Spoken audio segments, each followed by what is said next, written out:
Warden of the Ash Moons. The skies above Terralon Prime screamed crimson, split with veins of red lightning as the twin moons clawed their way into the night. Sector 9's outer colony sat like a forgotten relic on the planet's edge, where people locked their doors long before dusk. Not because of darkness, but because of what waited inside it. Whispers drifted through static-riddled comms. A fugitive weapon from the Salari Wars, neither man nor machine. A ghost stitched together with alien genetics and warforged steel. Most dismissed it as myth. But Commander Ryan Vance, stationed at Outpost V9, didn't believe in myths. He believed in threat reports, surveillance grids, and the pulse of his rifle chambering around. At 0047 standard hours, something triggered the sensor fence. Fast, large, upright. Ryan snapped on the floodlights, finger hovering over the trigger. The field beyond shimmered with heat haze. And then, she stepped forward. Not a beast, not a drone. A woman, or what looked like one. She glided from the shadows, tall, armored with skin like burnished emeralds streaked with steel. Her hair rippled as if underwater, strands of liquid metal that moved with sentient grace. And her eyes, twin suns dimmed by centuries of pain. "Don't shoot," she said. Her voice was alien, cracked, yet unmistakably female. "I'm not here to kill." Every instinct screamed for Ryan to fire. He didn't. Later, shackled in an interrogation pod, she gave her name, Kaer. Last of the Salari Warden Kaer, engineered to win wars, bred in the Bolab Genesis vats, a living weapon, a creature designed to conquer. "I walked away when I realized I could feel remorse," she said, "but I'm not made for peace." "Then why surrender?"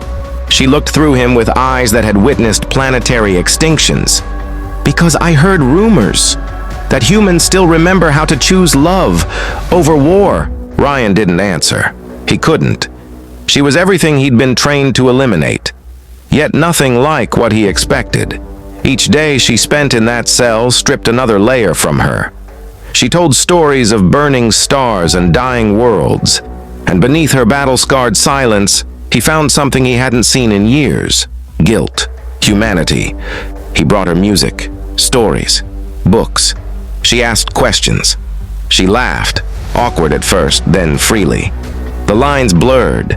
One night, a generator failure cloaked the outpost in emergency red. In the dim light, Kaer whispered, "I was made to survive, not to care, not to feel." Ryan leaned closer. "You feel more than anyone I've met." She stared at him for a long time. Then, slowly, her forehead pressed against his. Her voice cracked. "I've destroyed entire cities, but I want this." The kiss that followed wasn't passion. It was possibility.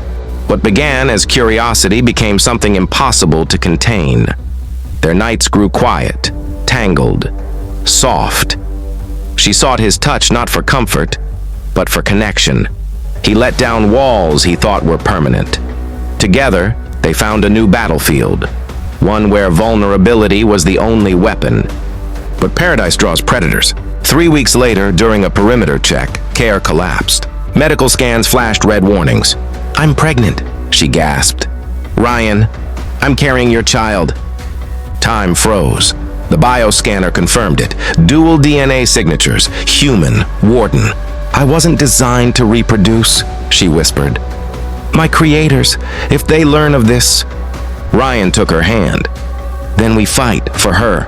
For you. They'll erase this planet," Kaer warned.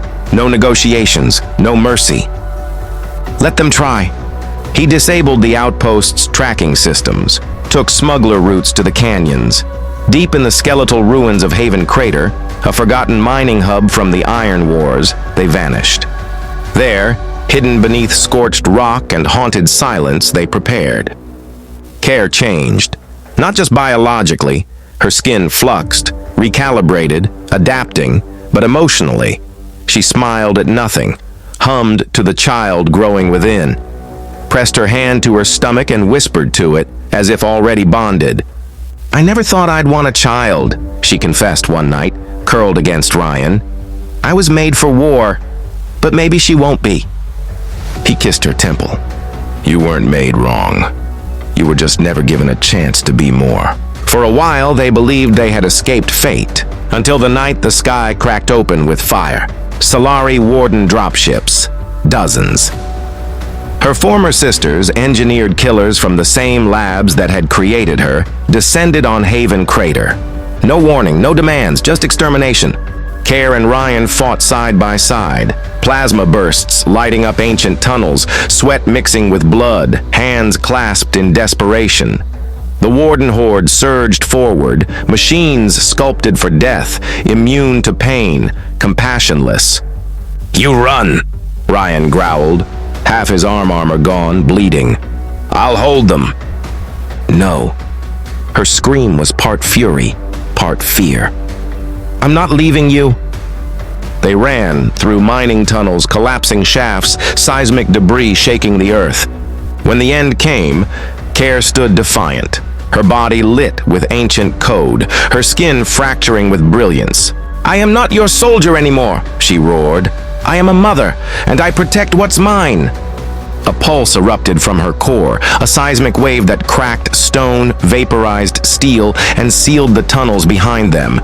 It bought them hours, maybe days, but it drained her. Her body, never meant to carry life, began failing. Ryan watched helplessly as she weakened in the old med pod, her breath shallow. "Stay," he whispered. "Please stay." Kaer smiled faintly. "You gave me purpose. No war ever did that." "You're not broken," he said, voice tight with tears. "Your love." She clutched his hand. "If I don't survive, promise me. Raise her. Raise Leora." "I won't have to," he choked. "We'll raise her, together." And against every odd in the known systems, Kaer survived childbirth. Barely.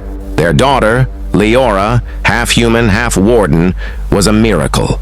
Soft skin, luminous eyes, a symbol of impossible hope.